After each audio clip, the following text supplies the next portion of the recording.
magazines always try to sell me things, from bicycles to shiny rings. And they say, hey, check out this brand new fad. It's something that you gotta have, that kinda make me wanna laugh.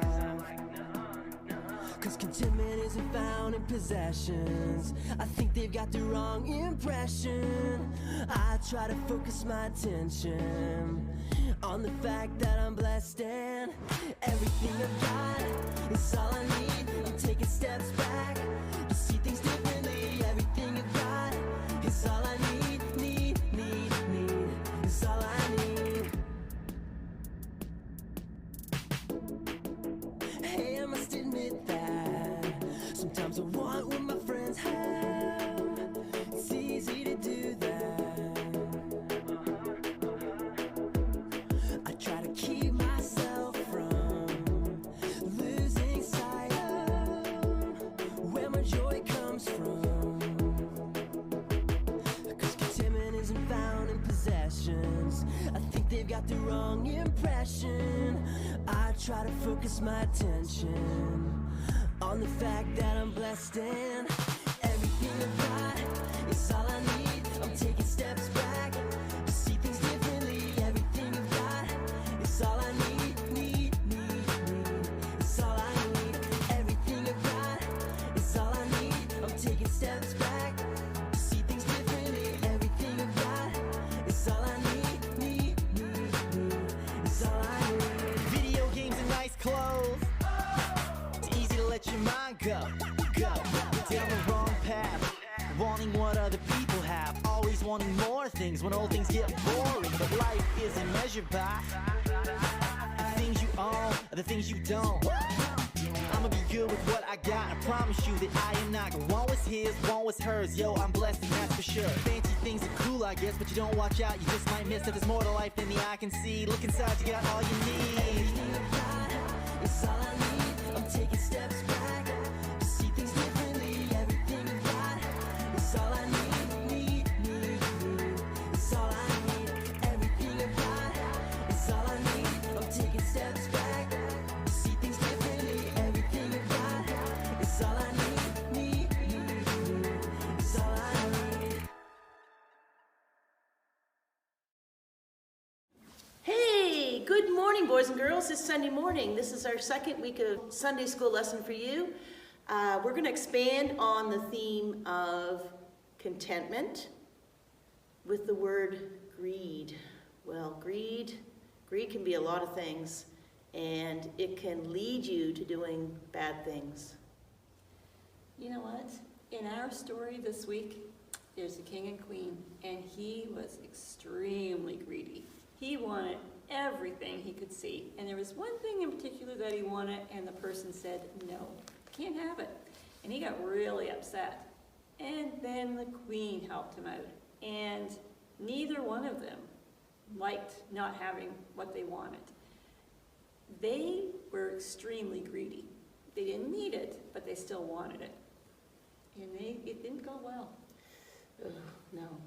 Greed also can lead us to do some bad things like stealing or lying or cheating. And that's really not good things to do. So we're going to look at this lesson as we go, and I want you to kind of pick out and see that greed is really not really good. No. And we're going to try and help you find some ways that you can be content with what you have. Good. So have fun watching the video.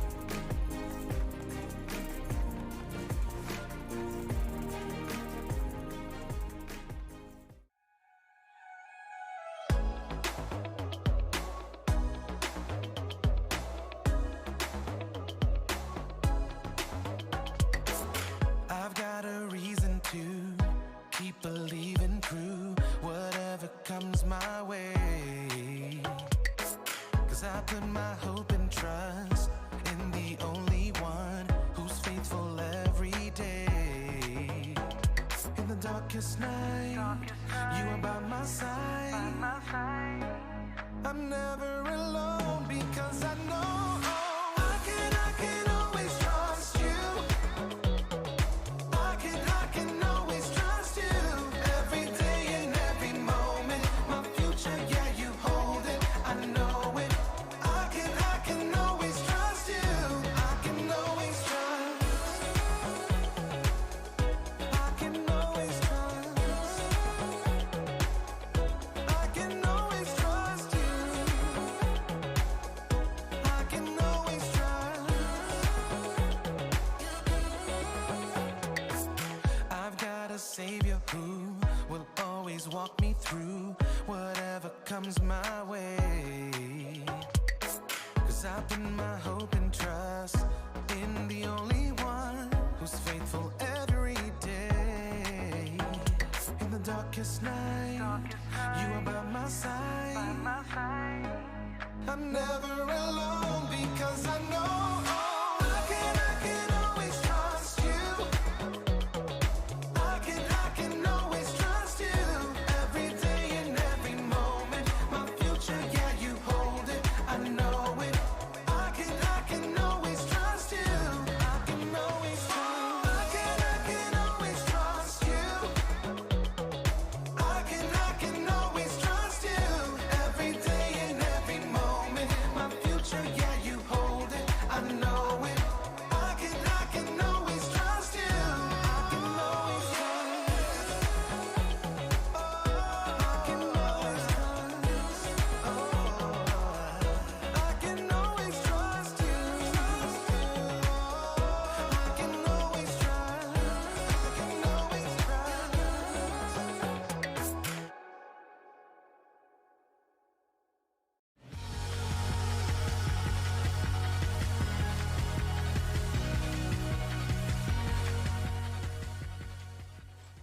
Oh, hey everyone! Oh, I'm Erica.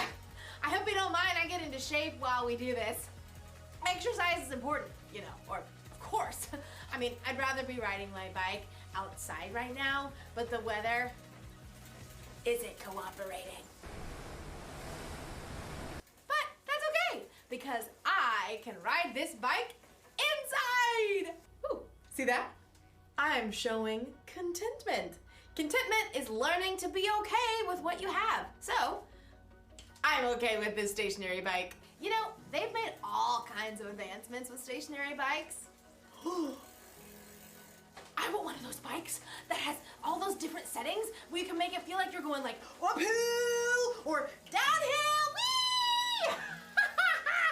No, you know what I really want? I want one that has a TV screen in the front so it looks like you're riding a bike through mountains or next to the ocean. Maybe I can use my laptop. Paris, France. C'est magnifique. Ooh, I want a bike that comes with a built-in trainer. Someone to like pump me up while I ride. Come on, Erica. You can do it. That bike won't pedal itself. Yeah, move. I can do it. Move. Yell at me some more. Too bad all I got is this old thing. All it does is pedal. In today's story, we'll hear about a king who always wanted more and more and more. I kind of feel like him right now. It's not fun. What are you slowing down for? You've got to keep moving if you're going to make it all the way to Paris.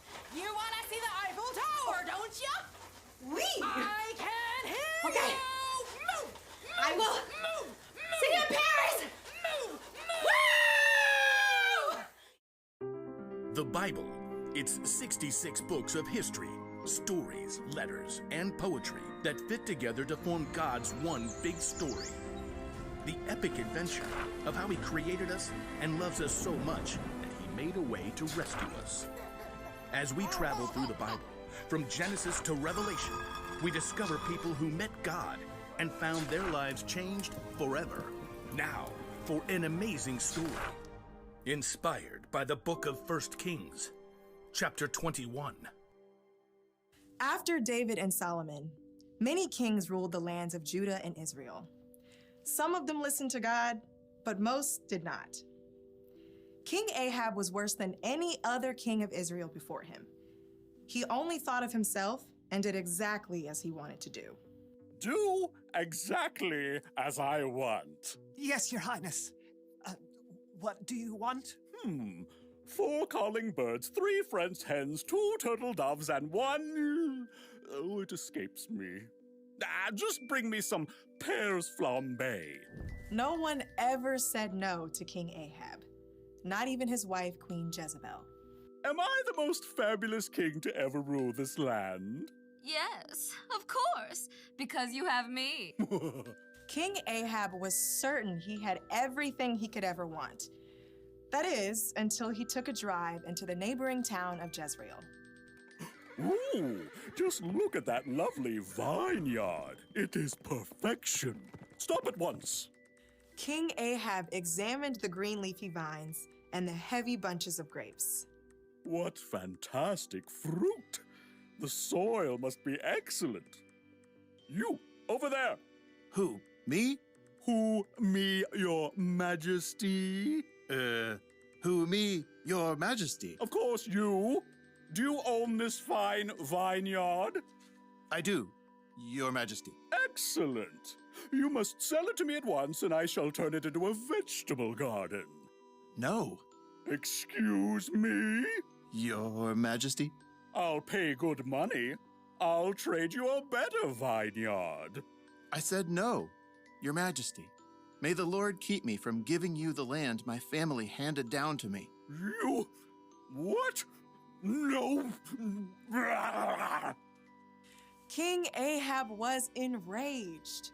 When he returned to the palace, he threw himself down on his bed and refused to eat anything, even date cakes dipped in honey.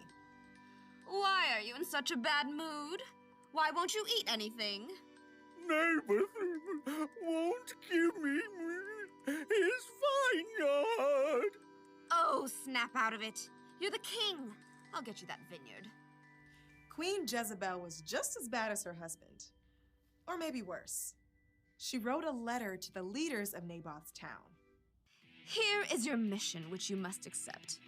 Number 1, announce a special day and give Naboth an important seat. 2, have 2 bad guys sit across from Naboth and claim that he cursed God and the king. 3, drag Naboth out of the city and throw stones at him until he dies. That should clear. Queen Jezebel sent her message, and the leaders of Naboth's town followed it, to the letter. Tell the queen, mission accomplished. Queen Jezebel was delighted by this terrible news and immediately went to find King Ahab. Oh, woe is me. Naboth won't give me... Get up! Take over Naboth's vineyard. He's dead. What? Mine! All mine! King Ahab ordered his chariot and set off at once for Jezreel. We'll rip out these annoying vines, plant peas, parsnips, potatoes. But even as Ahab garden partied, God spoke to the prophet Elijah. Go down to see Ahab. You will find him in Naboth's vineyard. Ahab has gone there to take it over. God gave Elijah a special message for the king. Elijah had faced Ahab before and knew the king would not be pleased to see him. Okay, here goes. Elijah traveled to Jezreel and found Ahab in the vineyard. Pull out that row of vines. Dig up the soil. King Ahab. The king turned. His eyes narrowed as he spied Elijah. My enemy, you found me. The Lord says, haven't you murdered a man? Haven't you taken his property? No, not me personally. And now he doesn't need it anymore. So you've done what is evil in the sight of the Lord. The Lord says, I am going to bring horrible trouble on you. You have caused Israel to sin. Oh? For once, Ahab listened to a message from God. He tore his clothes, a sign of great sorrow for what he had done. He put on the clothing people wore to show sadness. No food. Not even date cakes dipped in honey? Not even date cakes dipped in honey. King Ahab and Jezebel had made themselves miserable, taking more and more. And in the end, both of them paid for it.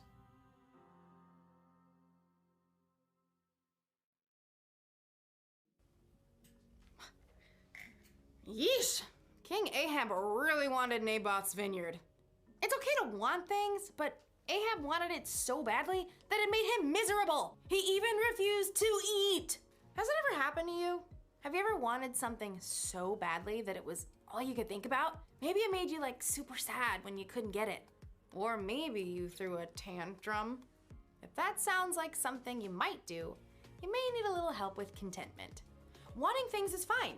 It gives you something to work toward or to look forward to. But when you want more and more and more and more, it can make you feel like Ahab. Miserable. Jesus once said, "Watch out! Be on guard against wanting to have more and more things. Life is not made up of how much a person has." Jesus knew there is so much more to life than the stuff we have. There are memories to be made, adventures to be experienced. Ooh, there are relationships to be grown with God and with others. These are things that will last long after the stuff we wanted has broken or gone out of style. So it's okay to want things, but here's the one thing to remember. Wanting more and more can make you miserable. So maybe one day I'll get a stationary bike with a few bells and whistles, but in the meantime, I'll ride this one and imagine it's springtime in Paris. Move, move, move! My imagination is very vivid. Au revoir!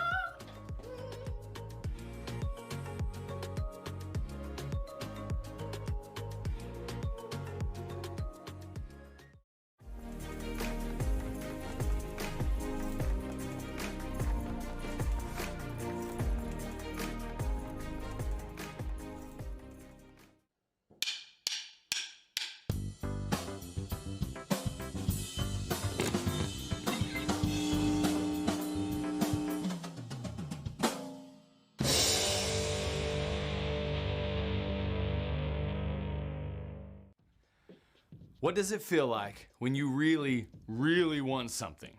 You think about it all the time. Maybe you save up every penny you can earn. Or you beg your parents, "Please, please, please, I'll never ask for anything ever again." Whether it's a toy or a game or a pair of shoes or even some kind of lesson, it feels like everything will be perfect if only you can have it. And sometimes finally, you get it. Yeah! At first, it's great. Everything you hoped for. But then that new toy or game or pair of shoes or an experience, it starts to get old. It's less exciting. Maybe even it breaks. Now you're bored. You want something else new. And it happens over and over and over again. But here's the amazing thing. God's given you a superpower to defeat the cycle. Instead of always focusing on something new, something you don't have, fix your eyes on what you do have. Ask God to help you see the value and fun in whatever it is you have now. That vintage game, that pair of kicks with serious character, that you've got time to kick the soccer ball around with your mom or dad, even if you can't be on that expensive traveling team. Choosing contentment doesn't mean you can never have new things or exciting experiences, but it does mean you can find things to love in your life right now as it is. And when you do that, others can see God at work in you. That's why choosing contentment is an amazing way to worship God with your life. Because worship is about more than just singing loud. It's all about living loud. So boys and girls, throughout the lesson today you've learned about greed, but the bigger theme in that is contentment. And I'm going to ask you a question to think about, which is, what can you do when you find yourself wanting more and more? Mary, what have you thought about that question? Well, I have. And I was looking around my house. I love coats. I just do. I have a variety of coats. And I have my own closet, which is full of coats. And so when I was thinking about greed and I looked at all those coats, and I thought, I don't need all those coats. I don't wear all those coats. I wear a few of those coats, a lot, and the rest just hang in the closet. So there happened to be a donation going on, a clothes donation, which means you give clothes to other people that need them, basically, and will wear them. And I picked out coats that I just don't wear and I didn't really need, and I was just being greedy by keeping them hanging in my closet, not doing anybody any good. I put them in a bag and I drove them to the spot that was having the clothes donation, and I gave them up to give to other people who can put them on this winter, really enjoy them, and keep themselves toasty warm. You know what? I felt really good when I drove away because I thought, okay, they're not just laying in my closet anymore, not doing any good to anybody. Wow, that's very nice, Mary. Bet you felt good about that. I did, yeah. It's just, and it was nice to see the space in there because I didn't need all of that. Yeah. Well, when I find myself wanting more and more, I guess I have to know and be thankful and think of what God has also provided with me. And know that I can be content with that, and I can be happy and joyful. Yeah, it's like what the person said in the Live Loud video, that we have a superpower. And I'm going to quote him. Quote means I'm going to say exactly what he said. Ask God to see the value and fun of the things that you have right now. So I'm going to start asking God to help me to develop that superpower so that I can look around and say, oh, you know what, I have this and I can use it to do this with and have fun with it, and not always wanting something new or wanting more. So you might want to try to ask God for help with you developing your superpower. That's a great idea. So hopefully you learned a lot today about greed, and that greed is not really good, and maybe think about that superpower and how it can help you. So we'll see you next week. We will. Okay, good. Have a great Sunday. See ya. Bye-bye.